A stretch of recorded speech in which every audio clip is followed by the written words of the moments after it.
So today we are going to be evaluating equations and actually basically just doing a little bit of algebra. So our first question here is determining whether x equals 5 is a solution of 6x minus 17 equals 16.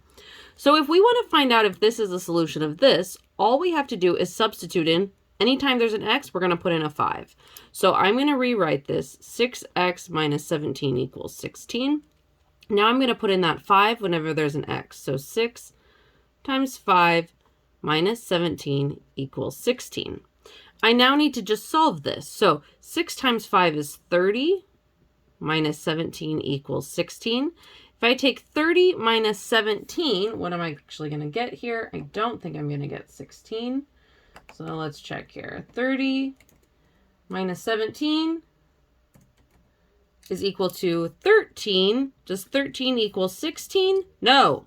So is x equals 5 is not a solution. Okay, great. We solved. We're not always given a value to actually solve for a solution. Sometimes we're actually just asked to find the solution itself. So here we're asked to solve x plus 8 equals 17.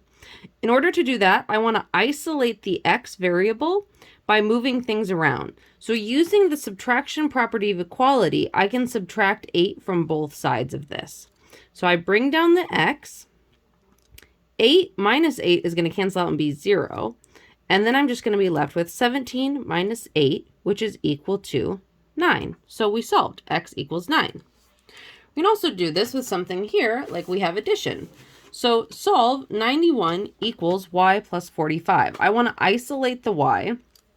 So in order to do that, I have plus 45 here. I'm going to subtract 45 from both sides. So 45 minus 45 is equal to 0. I can bring down the y, and then I'm left with 91 minus 45, which equals 46.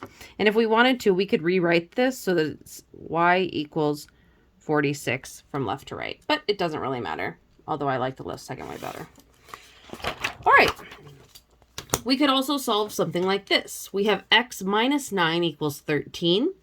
Here we can use our addition property of equality to add 9 to both sides in order to isolate the x. So I'm going to bring down the x. Then I'm left with 13 plus 9, which I think is equal to 22. Okay. And again, I could solve here. I have 27 equals n minus 14. I want to isolate the n. I'm going to add 14 to both sides.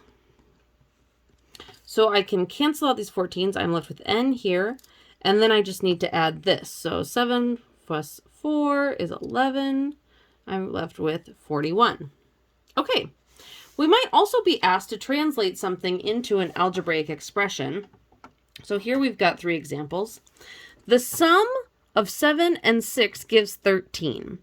So the sum we know refers to addition, sum of 7 and 6. So we're going to have 7 plus 6 gives, refers to just equals 13.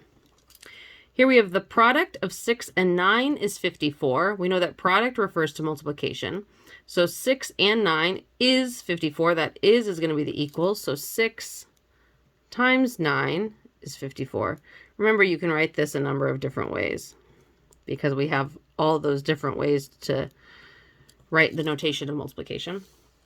And then finally, we have twice the difference of x and 3 gives 18. This one is a little bit complicated. So we've got twice, which is going to refer to multiplication 2 times, but the difference of x and 3 gives 18. The difference of is going to refer to subtraction. So twice was going to be multiplication. Difference is going to be multiplication. Gives 18 is going to be our equation. So I'm going to write the difference of x and 3, x minus 3. But we want twice that. And I'm going to put that in parentheses since it's going to be times all of it. So twice that gives 18. Okay, let's move on.